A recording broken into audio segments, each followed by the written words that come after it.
யாராவது சீண்டி பார்த்தால் இது வெகுண்டு பாயும். யாராவது சீண்டி பார்த்தால் இது வெகுண்டு பாயும். தங்க சுரங்க பகுதியினுடைய வரலாறு மாட்டுக்கறி.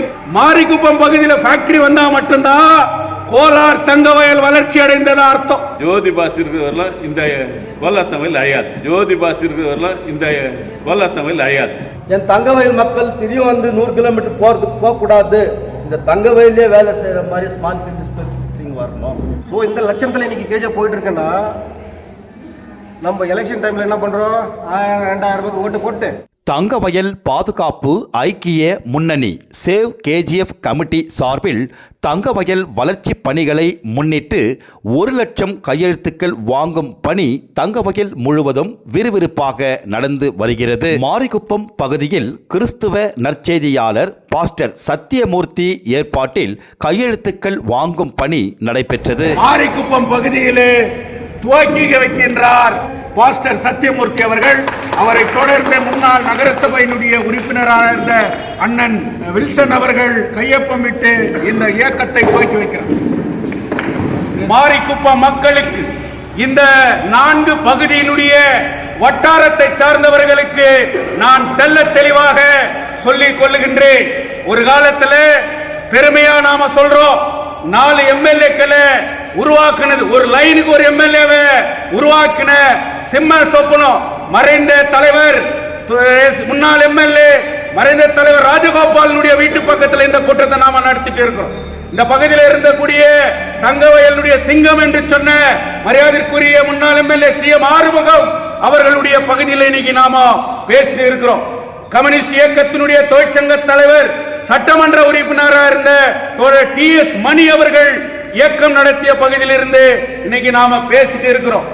தங்கவயல் மக்களுக்காக சொத்தே சேர்க்காம கடும் பாடுபட்டு இன்னைக்கு மறைந்த தலைவர் எஸ்.ஆர். சண்முகம் அவர்களுடைய பகுதியில் இருந்து நாம பேசுறோம். முதல் எம்எல்ஏ தோழர் கே.எஸ். வாசன் அவர்கள் உருவாக்கிய அந்த தொழிற்சங்க அரங்க பகுதியில் இருந்து இன்னைக்கு நாம பேசுறோம். ஆனா சேவ் கேஜிஎஃப் அமைப்பு இந்த மாரிக்குப்பம் பகுதிக்கு சொல்ற ஒரே மெசேஜ் இதுதான். சேவ் கேஜிஎஃப் யுனைடெட் ஃப்ரண்ட் ஒரு அரசியல் அமைப்பு அல்ல, பல்வேறு அரசியல் கட்சிகளை கொண்ட ஒரு பொது அமைப்பு. இந்த அமைப்பை அரசியல் நோக்கத்தோடு யாராவது சீண்டி பார்த்தால் இது வெகுண்டு பாயும் என்பதில் எந்த விதமான அச்சமும் இல்லை என்பதை நாங்கள் தெரிவித்துக் கொள்கின்றோம். எதற்காக இங்கே வந்தோம், ஏன் வந்தோம் என்று சொன்னால், இங்கே பாருங்கள், 1 லட்சம் கையெழுத்து இயக்கத்தை நடத்துவதற்காக வந்தோம். நாம் இழந்ததை மீட்போம், இருப்பதை காப்போம் என்பதற்காக இங்கே வந்திருக்கின்றோம். இந்த கோலார் தங்கவயலுடைய ஒரே பொருளாதாரம் அந்த தினப்பயணிகள் சம்பாதிச்சுன்னு வரத்தான். அவனுக்கு ஒரே நம்பிக்கை, இந்த பகுதியில ராவுல வந்தா தூங்குறதுக்கு நம்மளுக்கு ஒரு வீடு இருக்குது, அது இந்த மைன்ஸ் வீடு என்ற ஒரே நம்பிக்கை. ஆனா இன்னைக்கு அந்த மைன்ஸ் வீடு 25 ஆண்டுகளாக இன்று சொந்தமாகும், நாளைக்கு சொந்தமாகும் என்று சொல்லப்படுகிறது. அது என்றைக்கு சொந்தமாகும் என்பதற்காக எங்களை அதற்கு சொந்தமாக்குங்கள் என்பதற்காக 1 லட்சம் கையெழுத்தினுடைய முதல் கோரிக்கையாக இங்கே நாம் வைத்திருக்கின்றோம். இந்த பகுதியில் 25 ஆண்டுகளாக எந்த ஒரு மக்கள் இயக்கமோ அரசியலுக்கு அப்பாற்பட்டு இந்த வீடுகளை சொந்தமாக்குங்கள் என்கின்ற ஒரு நோக்கத்தோடு யாரும் பயணிக்கவில்லை. ஆனால் இந்த சேவ் கேஜிஎஃப் யுனைடெட் ஃப்ரண்ட் அந்த கோரிக்கையை இன்றைக்கு முன்வைக்கிறது. மாரிக்குப்பம் வளர்ச்சி அடைய வேண்டும் என்று சொன்னால், அன்றைக்கு இந்த பகுதியிலே தங்க சுரங்கம் நடந்தது, இந்த பகுதியிலே கல்வியிலே உயர்ந்தோம். ஜேம்ஸ் பால் அவர்கள் வாழ்ந்த பகுதியிலே இருந்து பேசுகின்றோம். ஜனாதிபதி விருதை பெற்றவர். அந்த பள்ளிக்கூடம் இன்றைக்கு சுடுகாடாக காட்சி அளிக்கின்றது. 120 ஆண்டுகள் பழமையான பிஜிஎம்எல் இன்றைக்கு ஸ்கூல் இன்றைக்கு சுடுகாடாக காட்சி அளிக்கின்றது. மைனிங் பகுதி வளர்ச்சி அடையப்பட வேண்டுமானால் இந்த மைனிங் பகுதியிலே பல்வேறு திட்டங்களை கொண்டு வரணும். இந்த வீடுகளே இல்லைன்னு சொன்னா, இந்த வீடுகள் சொந்தமாக்கப்படலைன்னு சொன்னா இன்னைக்கு இந்த நகரம் இருக்குமா? அதனால இந்த வீடுகள் சொந்தமாக்கப்பட வேண்டும் என்று நாங்கள் சொல்லுகின்றோம். சேவ் கேஜிஎஃப் யுனைடெட் ஃப்ரண்ட் முதல் வெற்றி என்று சொன்னால் அது ஜிம்கானா மைதானத்தை இன்றைக்கு சுத்தம் செய்து வருகிறார்கள். சேவ் கேஜிஎஃப் இந்த பாராளுமன்ற உறுப்பினரை பார்த்து மல்லேஷ் பாபு அவர்களிடம் வைத்த கோரிக்கையை இன்றைக்கு அவர் ஏற்று அதை செய்திருக்கிறார். இன்னைக்கு 2 லட்சம் மக்கள் கறி இல்லை என்றால், மாட்டுக்கறி இல்லை என்றால் வாழ முடியாது. தங்க சுரங்க பகுதியினுடைய வரலாறு மாட்டுக்கறி. ஏன்னா சிலிகாசிஸ் நோயில் இருக்கக்கூடியவர்கள், தங்க சுரங்க தொழிலாளர்களுடைய இருக்கக்கூடியவர்கள், அதிலே வயிற்றில் அடிக்கின்ற போது களமிறங்கியது சேவ் கேஜிஎஃப். இன்றைக்கு மாட்டுக்கறி விற்கப்படுகிறது. அதே போல இன்னைக்கு ஹாஸ்பிட்டல் இன்னைக்கு சரியா இருக்கணும்னு சொன்னோம். அந்த ஹாஸ்பிட்டல் மட்டும் இல்லை, இங்க இருக்கக்கூடிய கம்பெனி ஹாஸ்பிட்டல், இது பிஜிஎம்எல் மருத்துவமனை இன்றைக்கு திறக்கப்படணும் சொல்லி நாம எம்பிக்கு இன்னைக்கு கோரிக்கை வச்சு இதுல நாங்க கொண்டு வரோம். இந்த சிக்னேச்சர் கேம்பெயின் கோரிக்கைகள் பிரிண்ட் பண்ணி இருக்கிறோம். நீங்க செய்ய வேண்டியது ஒண்ணுதான், உங்க பேரை எழுதணும், ஒரு ஏரியாவை எழுதணும், உங்க மொபைல் நம்பரை எழுதணும், நீங்க சிக்னேச்சர் பண்ணணும். உங்ககிட்ட ஓட்டு கேட்கல, உங்ககிட்ட பணம் கேட்கல, உங்ககிட்ட ஏற எதையும் நாங்க இன்னைக்கு பெறத்துக்காக இந்த சேவ் கேஜிஎஃப் மாரி குப்பத்துக்கு வரல அப்படின்றத நான் ஆணித்தரமா இன்னைக்கு சொல்றோம். இந்த சிக்னேச்சர் போடுறதுனால உன் தலையெழுத்து மாற்றப்படும். மாரிக்குப்பத்துல 25 வருஷம் ஆச்சு.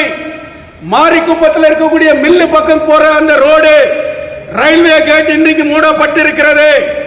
இந்த மாரிக்குப்பம் பகுதியில் இருக்கக்கூடிய எல்லா பஞ்சாயத்தும் ஒன்னா சேர்ந்து அந்த கேட்டை ஓபன் பண்ணோம். சாவு நடந்தா இன்னைக்கு அந்த பழி அந்த பக்கம் எடுத்துன்னு போக முடியாது. அந்த பகுதியில் வாழறவங்களுக்கு இன்னைக்கு அங்க ரோடு இல்லை. சேவ் கேஜிஎஃப் யுனைடெட் ஃப்ரண்ட் இந்த ஊரினுடைய கோலார் மாவட்டத்தினுடைய எம்பி கிட்ட அந்த கேட்டை ஓபன் பண்ணோம். அண்டர் பாஸ் ரயில்வே பிரிட்ஜ் அங்க கட்டணும்ன்ற ஒரு கோரிக்கையை இந்த பகுதியில் நாங்க வைக்கிறோம். குடி தண்ணீருக்கு ஒரே ஆதாரம் நாகாவரம் தான். நாகாவரம் போர் இருக்கிறதுனால தான் செல்லாப்பல்லைனுக்கு தண்ணி வருது, இந்த மைசூர் மைன்ஸுக்கு தண்ணி வருது, பாலார் தண்ணி, இன்னைக்கு போர் தண்ணி கூட நம்மளுக்கு கிடைக்குதுன்னு சொன்னா அது இந்த பக்கம் இருக்கக்கூடிய நாகாவரம் ஓடனுடைய அந்த நீர். நாகாவரம் டேம் கட்டப்பட்டிருந்தா இது ஒரு டூரிஸ்ட் ஸ்பாட்டா மாறி இருக்கும். இந்த மாரிக்குப்பத்துக்கு வத்தாத குடிநீர் கிடைக்கிற ஒரு திட்டத்தை இன்னைக்கு சேவ் கேஜிஎஃப் யுனைடெட் ஃப்ரண்ட் அங்க டேம் கட்டணும்ன்ற ஒரு கோரிக்கை கூட இன்னைக்கு நாம வைக்கிறோம். மாரிக்குப்பம் பகுதியில் ஃபேக்டரி வந்தா மட்டும்தான் கோலார் தங்கவயல் வளர்ச்சி அடைந்ததா அர்த்தம். அதனால மத்திய அரசு மாநில அரசு கிட்ட மாரிக்குப்பம் பகுதியில் இருக்கக்கூடிய ஏக்கர் கணக்கான லேண்ட்ல அக்வயர் பண்ணி அதை ஆக்கிபை பண்ணி மாரிக்குப்பம் பகுதியில் தொழிற்சாலைகளை உருவாக்க வேண்டும் என்கின்ற கோரிக்கையை இந்த சேவ் கேஜிஎஃப் யுனைடெட் ஃப்ரண்ட் கொண்டு வருது. இன்னைக்கு நகர சபையில லைட் போட்டா போதாது, ரோடு போட்டா போதாது, தண்ணி கொடுத்தா போதாது. ஆனா இதையெல்லாம் செய்ய வேண்டியது ஆட்சியாளர்கள். யார் கேட்பது, எவன் கேட்பது, யார் இதை தட்டி கேட்பது? சேவ் கேஜிஎஃப் இதை கேட்கிறது. ஏன் நீங்கள் ஆதரிக்க கூடாது என்கின்ற ஒரு ஆணித்தரமான கருத்துக்களை உங்கள் மத்தியிலே இன்றைக்கு வைக்கின்றோம். செல்லாப்பா ஸ்கூல், பிஜிஎம்எல் ஸ்கூல் மத்திய அரசு கண்ட்ரோல்ல வருது. இந்த மத்திய அரசு கண்ட்ரோல்ல வர இந்த 2 ஸ்கூலையும் மிகப்பெரிய ஒரு ஹைடெக் ஸ்கூலாக மாற்றுகின்ற வேலையை சேவ் கேஜிஎஃப் யுனைடெட் ஃப்ரண்ட் செய்யும். அப்படி செய்கின்ற போது மீண்டும் இந்த மாரிக்குப்பம் பகுதி வளர்ச்சி அடையும் என்கின்ற நோக்கத்திற்காக இந்த இளைஞர்களை, மாணவர்களை இந்த பகுதியில் சிறு வயசிலிருந்து வளர்ந்து ஆளானவன் நான். அதனால பணிவோடு கேட்டுகின்றோம், உங்களிடம் ஓட்டு கேட்கவில்லை, உங்கள் எங்களுக்கு தேர்தலுக்கு வாக்களிங்கள் என்று கேட்கவில்லை. மீண்டும் மீண்டும் சொல்லுகின்றேன், இந்த ஊரை காப்பதற்காக, இந்த ஊரை மாற்றி அமைப்பதற்காக சேவ் கேஜிஎஃப் யுனைடெட் ஃப்ரண்ட் 1 லட்சம் கையெழுத்து இயக்கத்தை நீங்கள் ஆதரிக்க வேண்டும். நம்மளுக்கு இப்ப என்ன வேணும்? அடிப்படை வசதி வேணும். அந்த அடிப்படை வசதிக்கு என்ன வேணும்? அன்னாட நம்ம சாப்பிட்றதுக்கு, வேலை செய்யறதுக்கு எங்களுக்கு வேலை வேணும். அந்த வேலை யார் கொடுக்குறது? இன்னைக்கு 35,000 பேர் பார்த்தாலும் 4 மணி ட்ரெயின் இருக்கு இல்லையா, அதில் ஏஞ்சி போனால் நைட் 11 மணி 11:30 ட்ரெயின் வரான். கஷ்டப்பட்டான், வேறு தண்ணி அங்கே சிந்தி இங்கே எடுத்து வந்து அந்த குடும்பத்தை காப்பாற்ற.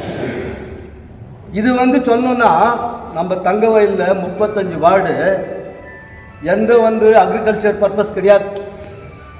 இங்கே ஓன்லி என்ன, எதுனா ஃபேக்ட்ரியில் போய் வேலை செய்யணும், இல்லை கூலி நாளி செய்யணும், இதில் சம்பாதிச்சு நம்ம சாப்பிடணும். மைசூர் மைன்ஸ் பகுதி தொகுதின்னா பிரில்லியன்ட் இன்டெலிஜென்ட் படித்த மேதாவிங்க இருந்த ஏரியா இந்த ஏரியா. அதனால் நான் என்ன சொல்ல வரேன்னா, நாங்கள் சுமார் கோரிக்கைங்களை வச்சு எங்கள் தங்கவயலில் ஒரு இண்டஸ்ட்ரி வரணும். என் தங்கவயல் மக்கள் திடீர் வந்து 100 கிலோமீட்டர் போகக்கூடாது. இந்த தங்கவயலே வேலை செய்கிற மாதிரி ஸ்மால் இண்டஸ்ட்ரி வரணும். அதனால் நாங்கள் என்ன பண்ணோம்னா, எங்கள் ஜேடிஎஸ் லோக்சபா சதஸ்யர் எம்பி சாஹிப் அவர் வந்து மீட் பண்ணி பேசும்போது கூட அவர்கிட்ட கேட்டுக்கிட்டு நாங்கள் முதல்ல கோரிக்கை வந்து கம்பெனி ஹாஸ்பிட்டல் ஓப்பன் பண்ணி கொடு ஜெயஸ்வந்த் சுவாமி, எங்கள் தங்கவயல் மக்களுங்களுக்கு அனுகூலம் ஆகட்டும். இன்றைக்கி வந்து ப்ரைவேட்டில் போயிட்டு 100 ரூபாய் கொடுத்து ஒரு ட்ரீட்மெண்ட் எடுக்கிறதுக்கு கையில் முடியாத கட்டத்தில் நாங்கள் வாழ்ந்துட்டு இருக்கிறோம். ஆனால் சிவில் ஹாஸ்பிட்டல் இன்றைக்கி சீர்கழிஞ்சு கிடக்குது. அதனால் வந்து அந்த கம்பெனி ஹாஸ்பிட்டல் மறுவாழ்வு கொடுன்னு அவங்க கேட்டிருக்கிறோம். அதனால் நாங்கள் என்ன சொல்கிறோம்னா, இந்த 1 லட்சம் சிக்னேச்சர் கேம்ப் என்ன இருக்குதோ அதுக்கு நீங்களாம் ஒத்துழைக்கணும்னு சொல்லி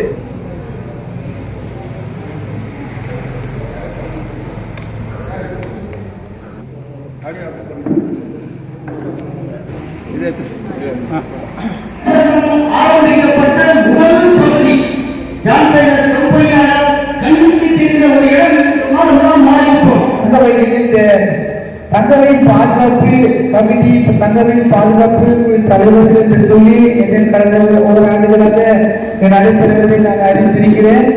நான் இந்த கூட்டங்களை கலந்து கொள்ள வேண்டும் என்று நாங்கள் அதிக பிரயாசப்பட்டு அதிக விருப்பப்பட்டுக் கொண்டுதான் இருந்தோம்.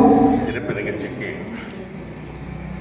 தலைமை பொறுப்பினை ஏற்று நடத்தி கொண்டிருக்கும் மாஸ்டர் சத்தியமூர்த்தி அவர்களே, சேவ் கமிட்டியின் அனைத்து பொறுப்பாளர்கள், மாரிக்குப்பம் பகுதி பஞ்சாயத்து மற்றும் வட்டாரவாசிகள். ஸோ சிவில் ஹாஸ்பிட்டலில் நீ என்ன விட பண்ண, எங்களை ஒன்றும் பண்ண முடியாத அளவுக்கு இருக்காங்க. இப்போ அதுக்கு காரணம் யார்? நம்ம பண்ண தப்பு வந்து இன்னைக்கு இந்த அளவுக்கு வளைஞ்சிருக்கு. தங்க வயல்ன்றது போது இன்னைக்கு வந்து என்ன இருக்கு, ஒன்றும் இல்லாத போயிடுச்சு. ஸோ அதனால் இந்த ஜோதிபாஸ் அவர்கள் இந்த கொண்டு வந்திருக்கிற இந்த நல்ல திட்டத்துக்கு நம்மளுடைய மக்களாகிய நாம் எல்லாரும் ஒன்றுபட்டு இந்த கையெழுத்து இயக்கத்தில் அனைவரும் கையெழுத்திட்டு இதுக்கு முற்றுப்புள்ளி வைக்க வேண்டும் என்று என்னுடைய சார்பாக நான் கேட்டுக்கொள்கிறேன். ஜெய்பீம். மாலை வணக்கம். சேவ் கேஜிஎஃப் மாறி வந்திருக்காங்க. இதோட தலைவர் வந்து என்னுடைய ஆசிரியர். 6வது படிக்கும் போது எனக்கு மேக்ஸ் டீச்சரு, 6வது 7வது மேக்ஸ் டீச்சரு. அவர் இந்த மாதிரி சிக்னேச்சர் மாறிக்கு வந்தது 1 லட்சம் சிக்னேச்சர் பண்ணுறேன்னு சொல்லிட்டு அவருடைய முயற்சிக்கு மாறிக்கு சார்பாக நன்றி தெரிவிச்சுக்கிறோம். அதை ஒரு பெருமையாக சொல்லணும்னா, நான் இருக்கிற பகுதியில் தான் அவர் பிறந்தார்.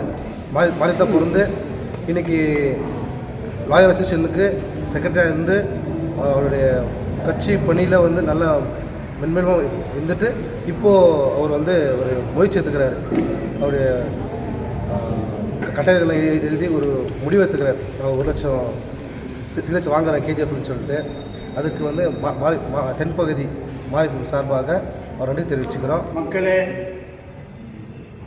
சேவ் கேஜிஎஃப் இயக்கத்தை செம்மையாக கர்நாடக மாநில கம்யூனிஸ்ட் இயக்கத்தின் கவுன்சில் மெம்பரும் கோலார் மாவட்ட இந்திய கம்யூனிஸ்ட் கட்சியின் பொது காரியதர்சியுமான மற்றும் சீனியர் அட்வொகேட்டான ஜோதிபாஸ் அவர்கள் அதையெல்லாம் ஒருபுறம் வைத்து மக்களுக்காக இன்று எழுச்சி குரல் முழக்கமிட்டுக் கொண்டிருக்கின்றார்.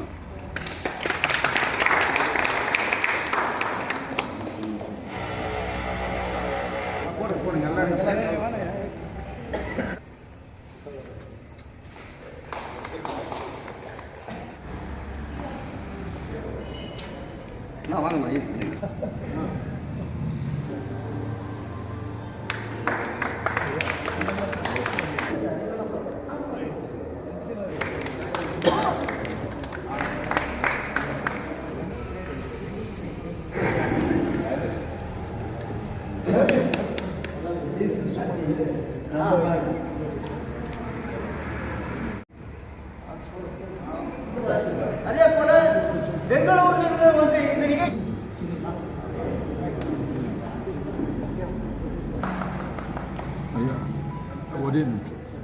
சரித்திரம் அழிந்து வந்து கொண்டிருக்கின்றது. அதை இளைய தலைமுறைக்கு மாத்திரமல்லாமல் உலகெங்கிலும் சமூக வலைதளங்களின் மூலமாக, குறிப்பாக யூடியூப், ஃபேஸ்புக்கின் மூலமாக, அது தங்க சுரங்க நிலைமையாகட்டும், விளையாட்டு, மருத்துவம், கல்வி துறைகளிலே எப்படி தங்கவயல் வரலாறு இருந்தது, எப்படி அழிந்து கொண்டு வருகிறது என்றதை அவர் வாரத்துக்கு ஒரு முறை ஒரு எபிசோடா யூடியூப்ல எல்லாம் விட்டுட்டு இருக்கிறாரு. அவருடைய ரசிகன் தான் நான் சொல்லணும். ஒன்னொன்னையும் 2 முறை பார்த்து நான் தெரிஞ்சுக்கிறேன் தங்களுடைய வரலாறு. இந்த ஒரு சுச்சுவேஷன்ல சேவ் கமிட்டி மீட்டிங் இங்கே ஆகிற நிலைமையில இந்த இடத்துல அவரை கௌரவிக்கணும். அதை எங்களுடைய கமிட்டியினுடைய தலைவர் ஜோதிபாஸ் அவர்களே அவரை கௌரவிச்சா அது மேன்மையா இருக்கணும்னு வேண்டுகிறேன்.